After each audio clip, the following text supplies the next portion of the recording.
خالد الوصابي عبر سكايب. شيخ خالد حياك الله. اهلا وسهلا مرحبا، حياك الله اخي حسام والاخوه المشاهدين الكرام، حياك الله. حياك الله شيخ خالد. شيخ خالد بس انا قبل ما ادخل في موضوع المناظره وتحليل المناظره، ما اعرفش حضرتك كنت متابعنا من البدايه ولا لا، لكن كان في موضوع مهم جدا كنا من شويه بنناقشه مع الاستاذ حازم العبيدي، هو انتحار لاجل الامام. جماعه اسمها جماعه القربان تؤله علي بن ابي طالب، مؤخرا اقدم شاب على الانتحار قربانا لعلي بن ابي طالب. عملوا قرعه والشاب دوت طلع هو اسمه في القرعه ان هو يقدم قربان لعلي بن ابي طالب ان هو ينتحر، وفعلا الشاب دوت اقدم على الانتحار نفسه. هل كنت تتوقع يا شيخ خالد ان يصل الامر الى هذه الدرجه من خلال هؤلاء المعممين الذين غيبوا العقول تماما واعتمدوا على تجهيل عوام الشيعه؟ هل كنت تتوقع ان يصل الامر الى هذه الدرجه؟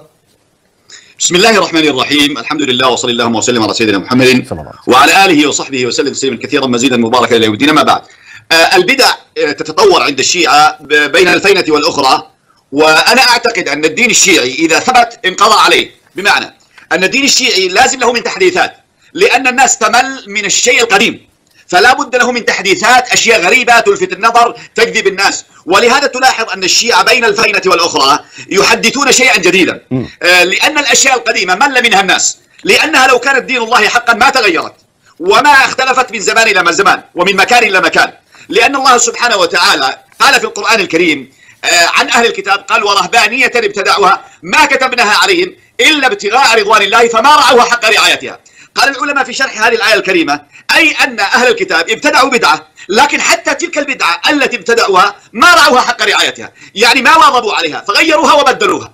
إذا الشيعة بين الفينة والأخرى يخترعون، واحد يطلق على نفسه الرصاص من أجل الحسين، والثاني ينحر نفسه، والثالث يشرق نفسه، كل ذلك يظنون أن هذا يرضي علي بن أبي طالب أو يحبهم، مع أن هذا مخالف لمراد الله سبحانه وتعالى، ومخالف لمراد النبي صلى الله عليه وسلم، ومخالف لمراد علي بن أبي طالب، لأن علي بن أبي طالب والنبي صلى الله عليه وسلم لا يمكن أن يخالف الله سبحانه وتعالى الذي يقول في القرآن الكريم ولا تقتلوا أنفسكم إن الله كان بكم رحيما. لو كان الله سبحانه وتعالى يريد منا أن نقتل أنفسنا ما أوجدنا على الحياة أصلا، ولو كان النبي صلى الله عليه وسلم يعتبر أن المحبة له هو أن يقتل الإنسان نفسه ما نهى النبي صلى الله عليه وسلم ولا رب العزة على القتل. ولكن الشيعة لما يقرؤون في رواياتهم على أن الإمام يعلم الغيب وهو معصوم، ومع ذلك قدم له سم فشرب ذلك السم، أي أنه مات منتحرا، إذا يسهل عليهم إذا كان الإمام معصوم عندهم قد قتل نفسه بالسم وهو يعلم أن هذا سم وشرب ذلك السم، إذا بالطبيعي جدا أن يقدم أي شيء على الانتحار، لأن له أسوة وقدوة بالإمام.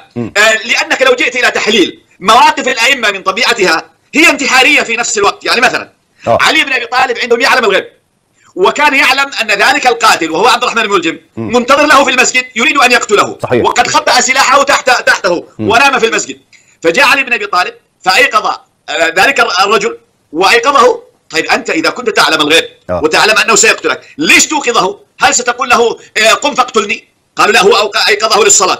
طيب علي بن أبي طالب لماذا يتقدم إلى الصلاة وهو يعلم أنه سيقتل؟ الحسين بن علي يعلم أن شمر بن ذي الجوشن سيقتله، ومع ذلك ذهب من مكة إلى كربلاء ليموت. كل هذه يعني حتى موسى الكاظم عندهم في الروايات أن موسى الكاظم عنده الولاية التكوينية وأنه يقدر أن يهرب من السجن، ولهذا قالوا أنه خرج من السجن بقدرة الله وتسلق، يعني ما أدري كيف خرج بدون أن يشعر الحارس، ثم خرج، ثم بعد ذلك رجع إلى داخل السجن ووضع القيد في رجله. طيب يا جماعة، يعني الرجل هذا سجن نفسه بنفسه. كل هذا لو جئنا إليه كل هذا من بدع العقيدة الشيعية.